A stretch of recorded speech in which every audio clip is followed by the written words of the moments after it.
우리가 예배당 안에서의 모습과 예배당 바깥에서의 우리의 삶의 모습 똑같아야 되잖아요.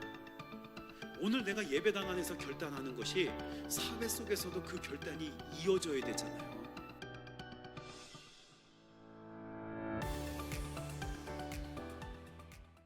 때때로 저는 월요일이면 어떤 이런 신앙적 괴리감을 좀 느낄 때가 있어요. 왜냐하면 주일날에는 하나님을 찬양합니다. 또 하나님을 찬양하는 것이 즐겁고 성도들과의 교제, 또 말씀을 선포, 하나님의 은혜 안에서 정말 이 견고하게 다시는 흔들리지 않을 것 같은 그런 견고한 은혜를 마음에 채웁니다. 그래서 주일날에는 뭐든 할 수 있을 것 같고 모든 것이 다 가능하다. 사도 바울이 고백하기를 내게 능력 주시는 자 안에서 내가 모든 것을 할 수 있다라고 고백한 것처럼 주일날이면, 특히 주일날 저녁이면 모든 일들을 다 할 수 있을 것만 같은 그런 어떤 이런 능력된 마음이 제 마음에 찾아와요. 그래서 주일날은 참으로 은혜롭고 좋습니다. 그런데 문제는 월요일이래요.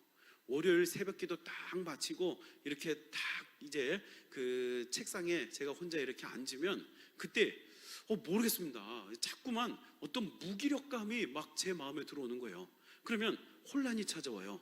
아니 내가 어제 저녁까지 말이야 얼마나 모든 것이 할 수 있고 막 믿음으로 마음이 뜨끈뜨끈하고 모든 것이 가능할 것 같은 견고한 마음이었는데, 하나님을 찬양할 때 기쁨 경험했는데, 말씀의 은혜 경험했는데, 천국, 우리 성도들과의 교제를 통하여 천국을 맛봤는데 말이에요. 그런데 월요일 아침이 딱 되면은 그러면 내가 이거 할 수 있을까? 이번 주에 해야 할 일들을 이렇게 한 번씩 생각해 보잖아요. 이번 주에 해야 할 일들, 어떤 이런 제 스스로 제 마음 가운데 혼자 브리핑을 해본다고요. 그러면 이거 좀 어렵다. 이거 할 수 있을까? 저거 할 수 있을까? 그런 생각이 들어요. 그러면서 내가 이번 주에도 하나님께서 나를 좀 지켜주셔서 무사히 하나님께서 나를 좀 보호해 주셨으면 좋겠다. 그런 마음으로 하나님 앞에 기도하는데, 기도하는 제 자신을 제 스스로가 느낄 때에도 참 너무 믿음 없는 것 같다. 제 자신이 너무 믿음 없는 것처럼 그렇게 막 느껴지기도 합니다.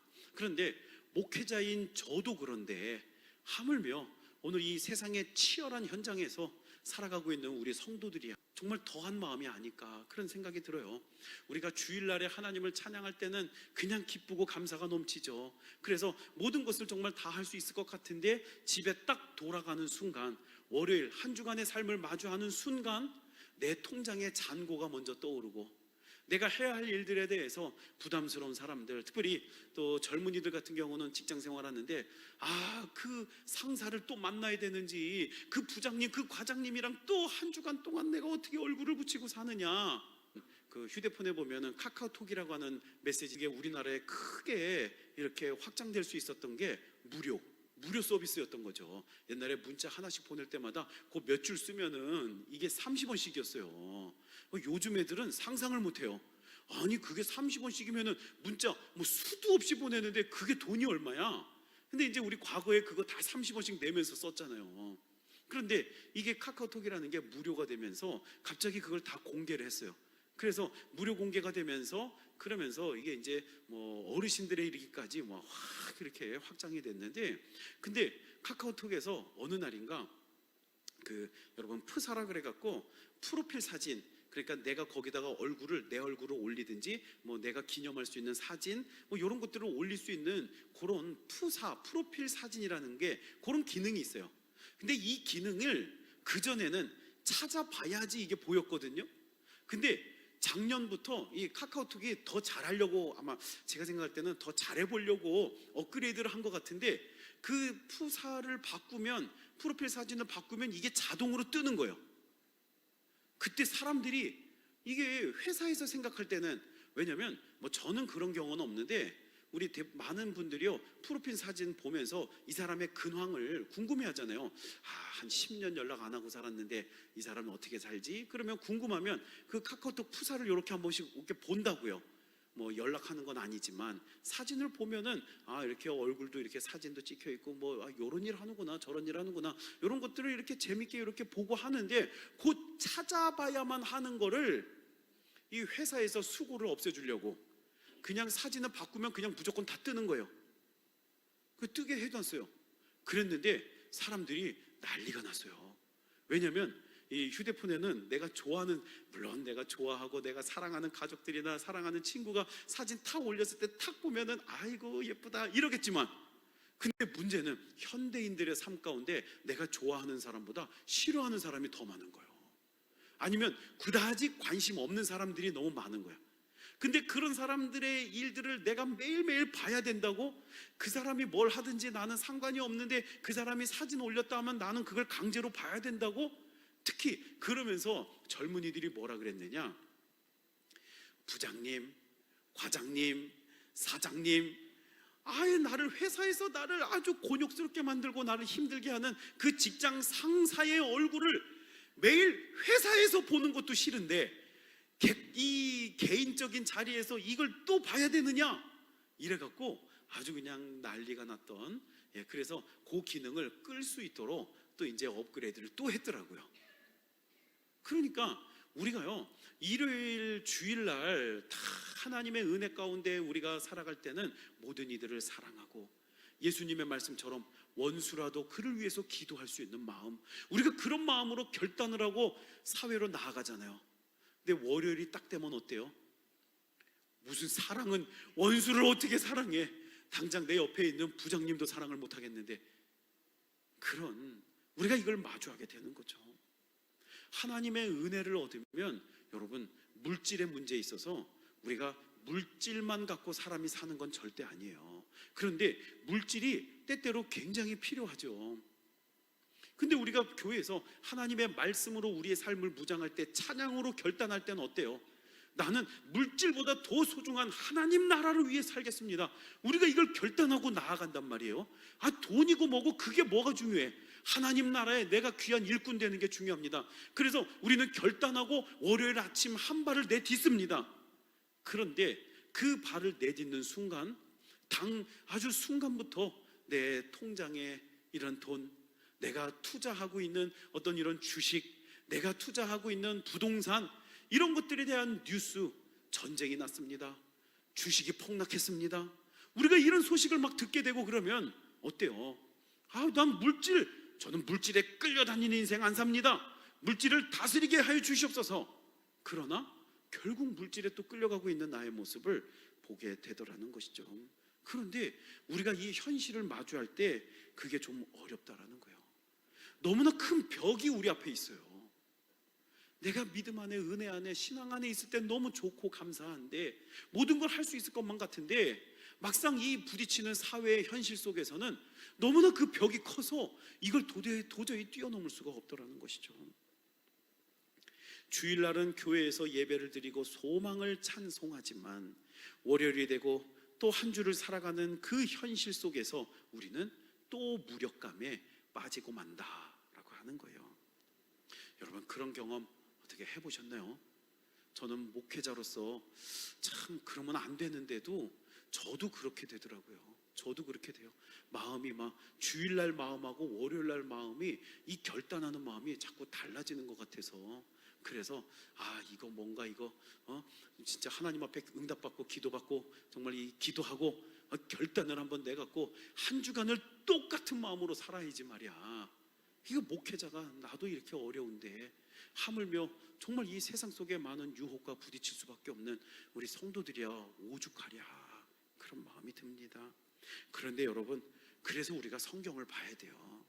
그래서 용기 내기 위해서, 그래서 우리의 삶을 교정하기 위해서, 우리의 삶이 하나님의 은혜 안에서 그럼에도 불구하고 더 전진해 가기 위해서 우리는 말씀을 보아야만 한다라고 하는 것이죠.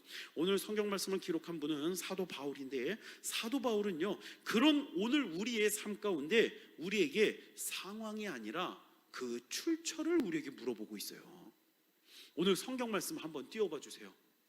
소망의 하나님이 모든 기쁨과 평강을 믿음 안에서 너에게 충만하게 하사 성령의 능력으로 소망이 넘치게 하시기를 원하노라. 여러분, 소망이 우리가 주일날만 넘쳐서는 안 되겠죠. 주일날은 소망 가득해갖고 우리가 사회 속으로 파송돼 나가는 거예요. 그런데 월요일에는 소망이 없어. 화요일에는 진짜 소망이 없어. 수요일에는 더더욱 소망이 없어. 목요일 되면은 조금 희망이 생겨. 금요일이 되면은 좀 살아나. 금요일 저녁 때가 되면 이제 눈이 말똥말똥해지고 토요일이 되면 다들 살아나더라고요. 그 주일날 하나님의 은혜의 공급을 받고 월요일이 되면 또 다 죽어. 아니 소망이 지금 무엇에 따라서 이렇게 높낮이가 생기는 거예요? 상황 따라서, 요일 따라서, 내가 마주하는 현실에 따라서 지금 이 소망이요 왔다 갔다 이짝저짝 하고 있다고요. 그런데 사도 바울은요 소망에 대해서 오늘 우리에게 새로운 메시지를 주시는 거예요. 성령의 능력으로 소망에 넘치기를 원하노라. 우리에게 너의 상황이 잘 돼서, 너의 환경이 기뻐서, 너가 아주 계획하고 준비한 것이 잘 이루어짐으로 소망이 가득할지어다, 이렇게 말하지 않는다는 거예요. 상황 따라 소망이 달라질 필요가 없다는 거예요. 오늘 우리에게 소망은 무엇입니까? 그 출처가 중요한 거예요. 그 뿌리를 어디에 두고 있냐가 그 소망의 진정한 가치가 되는 거예요. 내 소망은 성령의 능력으로 그것이 출처가 되어, 성령의 능력이 출처가 되어 우리 안에 소망이 있기 때문에 월요일에도 소망이 있고 화요일에도 소망이 있는 거예요.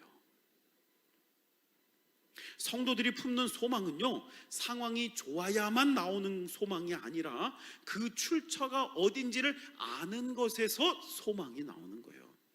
여러분, 소망의 출처가 어디라고요?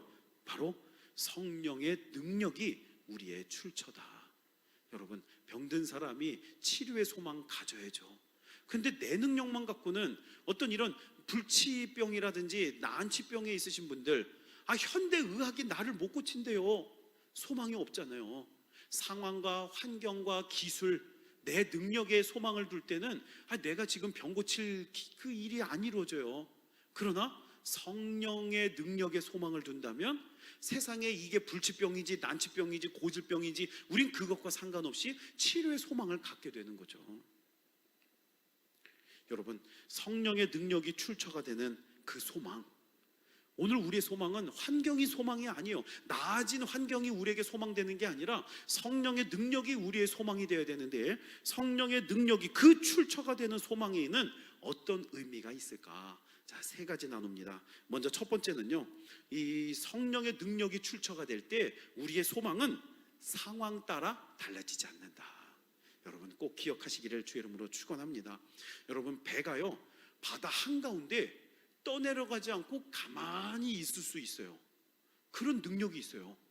여러분, 배가 그 바다 한가운데서 가만히 있을 수 있는 그 이유가 뭘까요?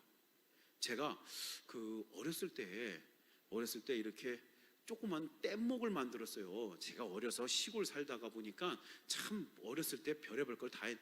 그 개울에, 제가 살던 이 개울, 거기가 이 아주 용바위라고, 언제 한번 저희 고향 가시면은 제가 멋진 용바위 한번 보여드리고 싶어요. 용바위라고 아주 멋진 바위가 있어요.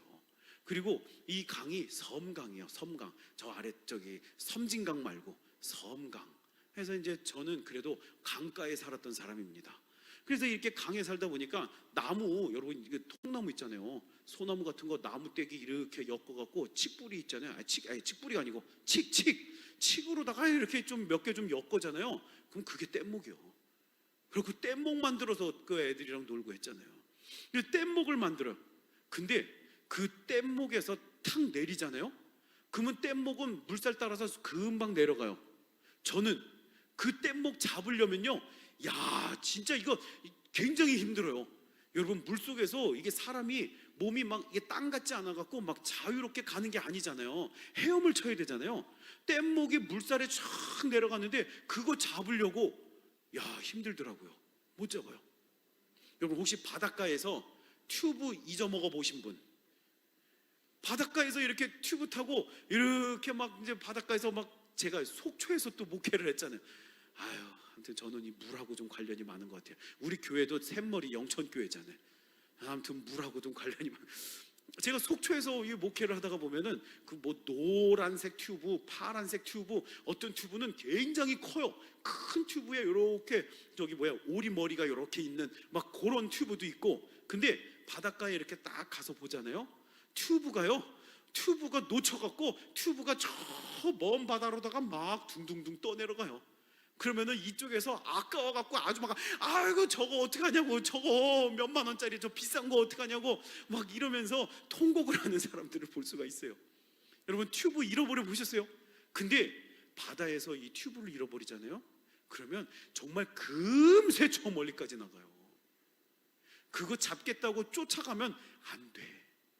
그거 쫓아 금방 바다가, 물론 서해 바다는 좀 다르지만 동해 바다, 제가 목회하던 속초 앞바다, 그거 잡으려고 몇 발자국 나갔다간요 큰 사고 나요. 바다라는 게 그런 거예요. 물이라는 게 그런 거예요. 근데 정말 이 거대한 배가요 바다 한가운데 그대로 고정되어 있어요. 그 자리에 그대로 있습니다. 그건 무엇입니까? 바닥 깊숙이 닷이라고 하는 걸 내리고 있기 때문이에요. 뿌리란 말이죠. 이 닷을 완전히 뿌리 내리고 그 땅에 박고 서 있기 때문에, 그래서 이 배는 그 바다 위에 그대로 떠 있을 수 있습니다. 여러분, 만일 우리의 소망이요, 우리의 소망이 상황이라고 하는 것, 다시 말해서 오늘 우리의 이 소망이 세상의 이 겉표면에 우리의 소망이 묻어 있잖아요. 그러면 우리는 그 세상 따라 그냥 흘러가는 거예요. 우리가 흘러가는 세상 속에 우리의 소망을 두면 어디까지 흘러가다가 결국 멸망의 길에 이르는 거예요. 바다와, 정말 이 바다와 함께 파도와 함께 우리의 소망이 늘 위아래로 요동치고 말 거예요. 그런데 오늘 우리의 닷은 어디에 내립니까?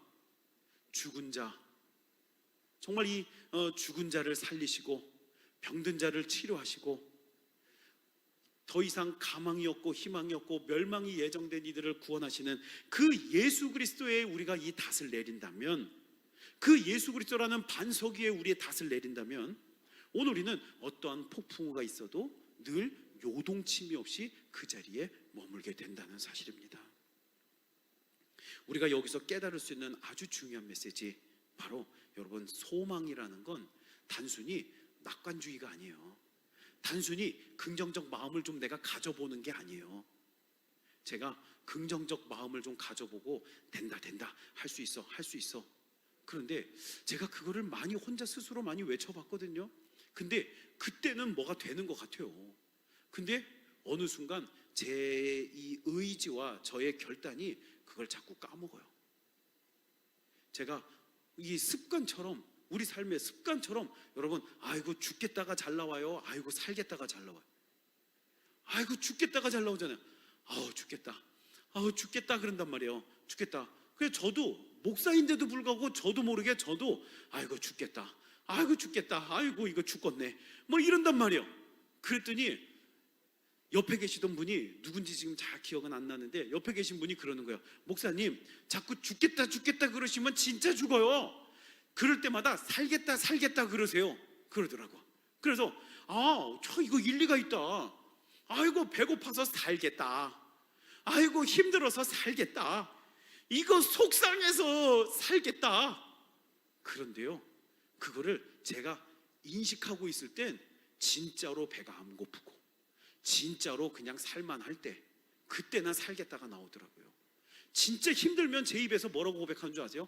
진짜 힘들면 이미 알고 있음에도 불구하고 이러지 말아야지, 나 이런 말 하지 말아야지 하면서도 그냥 죽겠다, 힘들어 죽겠다, 아이고 배고파 죽겠다. 그냥 이게 내가 그렇게 하고 싶다고 해서 되는 게 아니더라고요. 이게 제 입술에서 살겠다가 제 입에 붙으려면 도대체 얼마나 많은 습관이 이루어져야 될까요? 아주 그냥 늘 달고 살아야지. 근데 여러분, 하나님이 우리의 습관이 좀 바뀌면 우리 습관으로 인해서 그 일들을 역사하시는 게 아니에요. 하나님의 능력으로 일하시는 거죠. 낙관주의, 긍정적 마인드 컨트롤, 잘 될 것이라고 하는 것, 이거는 그냥 자기 주문, 자기 체면이에요. 내 최면을 거는 거예요, 나에게.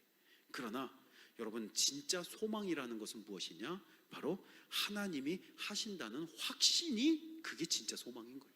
하나님이 하시는 게 믿어지는 걸 어떡합니까? 하나님이 일하실 것이 내 안에 믿어지는 것, 우리가 이것을 누가 끊을 수가 있겠냐고요. 세상 사람들이 안 된단 말이지, 무슨 네가 선교를 간다 그래, 아니 무슨 네가 뭘 한다 그래, 너의 몸이나 신경 써. 그런데 제 마음 가운데는 하나님이 하신다는 그 확신이 오는데 우리가 이것을 누가 막을 수 있겠느냐는 것이죠. 하나님께 뿌리를 내리게 될 때 우리에게 소망이 찾아옵니다. 그런데 문제가 해결되거나 형편이 나아지는 게 소망입니까? 그건 아니라는 거예요. 내가 조금 형편이 나아져서 소망이 생기는 건 아닙니다. 오늘 우리는 환경에 근거한 소망은 금세 사라지고 또 금세 실망해요. 그러나 참된 소망은 죽은 자도 살리시고 병든 자를 치료하시고 온 인류를 구원하시는 예수 그리스도의 신실하심을 바라보는 것, 여러분, 예수님 바라보는 게 그게 진짜 소망인 거예요. 우리가 좋은 일이 생기면 소망이 있다고 말하잖아요. 뭐가 되나 보다. 주식 투자를 하시는 분들, 오늘 그래도 맨날 떨어지는 것 같더니, 맨날 파란불이 켜지는 것 같더니 오늘 1%가 올랐어. 그러면 어떤 마음이 들어요? 이제 좀 오르려나 보다. 소망이 조금 생기잖아요. 그러니까 우리가 이 소망을 품는 거, 뭐가 조금 좋은 일이 생기면은 소망이 생길 것처럼 생각이 듭니다. 그런데요, 그게 오늘 우리 성도들의 참 소망은 아니에요. 우리 성도들의 참 소망은 좋은 일이 없어도 하나님 때문에 소망이 있다고 말할 수 있는 것, 그게 우리 성도들의 소망이죠. 상황에 따라 오늘 우리의 소망이 변하지 않아요. 하나님 때문에 소망이 있습니다. 하나님 때문에 걸어갑니다. 하나님 때문에 제가 되어질 것을 믿습니다. 하나님께서 흔들림이 없기 때문에 오늘 우리도 상황에 따라 흔들리지 않는 것, 하나님 때문에 소망이 있다고 말씀할 수 있는 것, 이것이 바로 소망, 그 소망을 바라보는 믿음의 본질이라고 하는 것이죠. 두 번째로 성령의 능력이 출처가 되는 이 소망은요, 바로 오늘 우리가 기쁨과 평안을 누린다는 거예요. 여러분, 세상의 소망은요, 불안함과 긴장감이 언제나 동반해요. 예를 들어서 요번에 우리 아이가 좋은 대학에 가기를 소망했어요. 그러면 아이가 대학을 가기까지 이제 1년 남았는데 1년 동안 여러분, 이 소망은 불안함과 긴장감이 같이 가고 있는 소망이에요. 여러분, 아이가 대학에 갈 거는 좋은 대학에 갈 것이라고 하는 소망을 품었어도 얘가 진짜 이거 갈 수 있을까? 얘가 이거 진짜 들어갈 수 있을까? 딱 보니까 공부하는 줄 알았더니 엎드려 자고 있네. 침이 이렇게 흘렀네. 아이고, 그 침을 닦아주면서 얘가 들어갈 수 있을까? 불안함이 있잖아요. 긴장감이 있잖아요. 우리 스스로도 마찬가지예요.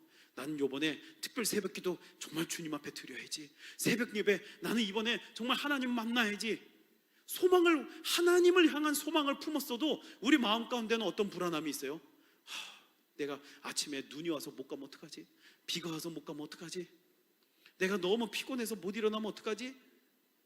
지금이야 일어나고 싶지만 새벽이 됐을 때 알람 꺼버리고 에라 모르겠다 자버리면 어떡하지? 왜? 내가 나의 결단이 연약함을 알기 때문에. 불안함이 있잖아요. 하나님 앞에 기도를 결단하면서도 우리 안에 불안함과 긴장감이 공존해요. 세상의 소망은 그래요. 투자를 했습니다. 이 땅을 매입했어요.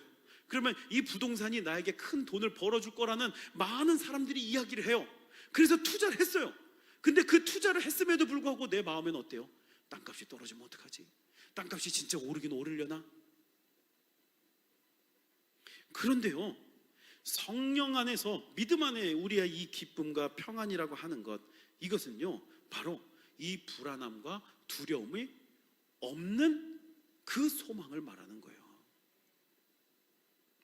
세상이 말하는 평안과 성경이 말하는 평안은 좀 차이가 있습니다. 세상의 평안은요 문제가 없는 상태, 프로블럼 프리예요. 프로블럼 프리. 그러니까 이 문제가 없는 상태가 우리는 세상에서 평안한 상태라고 말해요. 여러분, 내일 모레 재판을 받아야 되는데 근데 내 마음이 평안할 수 있겠어요? 내일 모레 내가 이 사업이 부도가 날 것 같은데 여러분, 내 마음이 평안할 수 있겠어요? 내일 모레 우리 아이가 시험을 보는데 분명히 떨어질 것 같아. 근데 내 안에 평안이 있을 수 있겠어요? 문제가 해결돼야 평안한 거잖아요. 그런데요, 성경이 말하는 평안은요, 하나님이 함께 계시는 상태의 평안인 거예요. 내 문제는 아직 해결되지 않았지만, 당장 나에게는 어렵고 힘든 고난의 문제가 계속 진행 중에 있지만, 내 자녀는 또 이 시험에 합격할지 안 할지도 그것도 모르겠지만, 나는 모르겠지만, 그러나 하나님이 함께 계심이 내 안에 확신되어지는 것, 그것이 하나님의 주시는 평안이에요. 대표적인 사람이 바로 사도 바울이 이 옥중서신이라는 걸 썼어요. 옥중, 무슨 얘기입니까?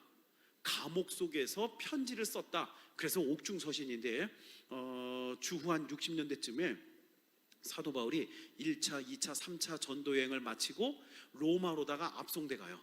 그리고 로마에 있는 감옥 속에서 결국 이 편지들을, 왜냐면 감옥 속에서 그 교회들을 돌볼 수가 없잖아요. 그래서 감옥 속에서 이렇게 편지를 쓰게 됩니다. 에베소 교회에 쓴 에베소서, 빌립보 교회로다 편지 쓴 빌립보서, 골로새 교회로 쓴 골로새서, 그리고 빌레몬이라고 하는 사람에게 쓴 빌레몬서. 빌레몬은 사람에게 쓴 거예요. 여긴 교회가 아니에요. 그래서 이렇게 우리 성경에는 4개의 옥중서신이 기록이 되고 있는데, 그 중에 여러분 빌립보서는 정말 놀랍습니다. 빌립보서는요 짧아요. 그리고 읽기가 쉽습니다. 여러분 빌립보서 말씀 많이 읽으세요. 정말 내 안에 기쁨이 없다고 여겨질 때 빌립보서 말씀 많이 읽으십시오.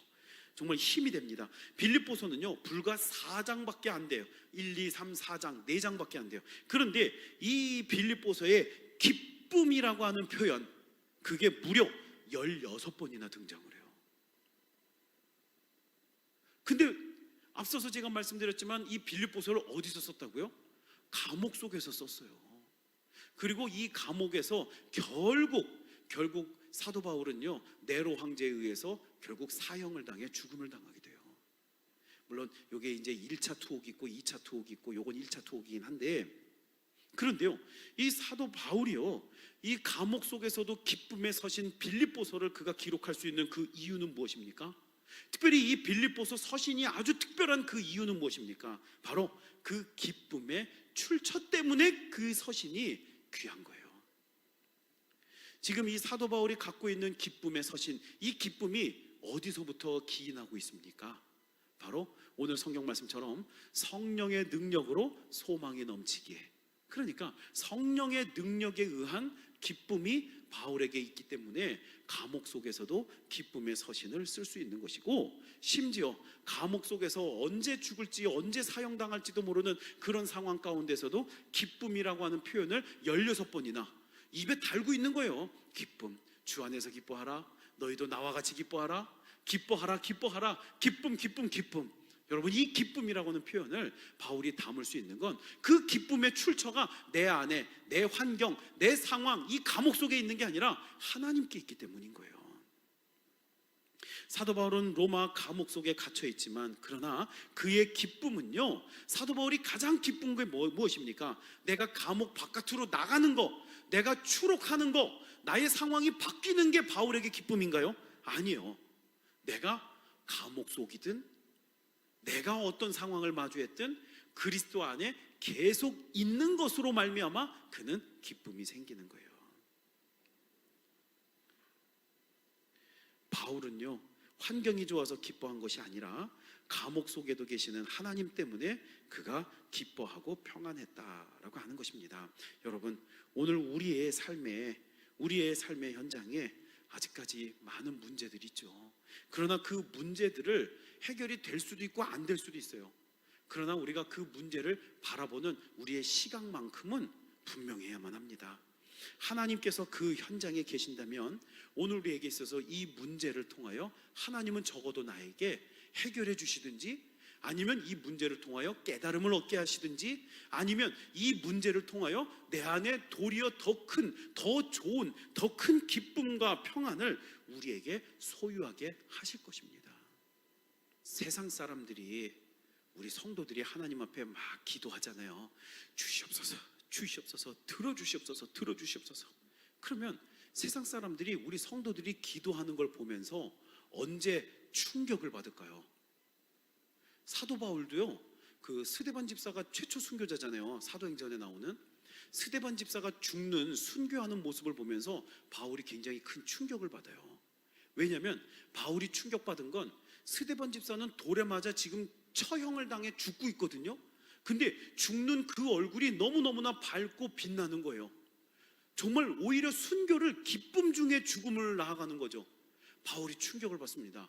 아니, 예수라는 사람이 도대체 어떤 사람이길래, 그분이 어떤 분이길래 저 사람은 죽어가면서도 그의 이름을 부르며 저렇게 평안하게 죽을 수가 있지? 여러분, 사람이 돌에 맞아 죽는 건 굉장히 고통스럽고 비참한 죽음이에요. 그럼에도 불구하고 그가 이 기쁨 가운데 죽음을 맞이할 수 있는 것, 해같이 빛나는 얼굴로 그가 죽음을 맞이하는 것, 바울에게 굉장히 큰 충격이 되었죠. 그래서 사울이 예수님을 만나고 바울이 되는 거예요. 마찬가지로 여러분, 우리가 기도하잖아요. 하나님 앞에 기도할 때 세상 사람들, 안 믿는 사람들이 우리 성도들을 보고 우리가 기도하는 걸 볼 때 언제 충격을 받게 될까요? 야, 주시옵소서, 주시옵소서. 야, 저 사람 보니까, 기도하는 거 보니까 진짜 자식이 잘 됐더라. 주시옵소서, 주시옵소서. 아, 저 사람 기도하는 거 보니까 진짜 물질의 복도 받더라. 돈도 벌더라. 야, 주시옵소서, 주시옵소서. 기도하더니 아, 진짜로 병들었었는데 치료도 받더라. 여러분, 세상 사람들이 그런 걸로 우리의 성공을 가늠하며 충격받을까요? 우리가 진짜 돈도 잘 벌고 우리가 막 진짜 막 병도 낫고 막 그러면은 세상 사람들이 우리를 보고 충격을 받을까요? 아니요. 조금 놀랄 수는 있겠죠. 야, 그런 일도 있네. 여러분, 반대로 한번 생각해 보세요. 절에 가서 공양미 300석을 이렇게 공양을 했더니 병에서 나았대요. 그러면 여러분, 그 얘기를 들었을 때 어이구, 절에도 그런 게 있네, 그러시겠어요? 아니면 뭐라고, 그런 일이 있어, 내 옷을 찢어야겠다, 충격받으시겠어요?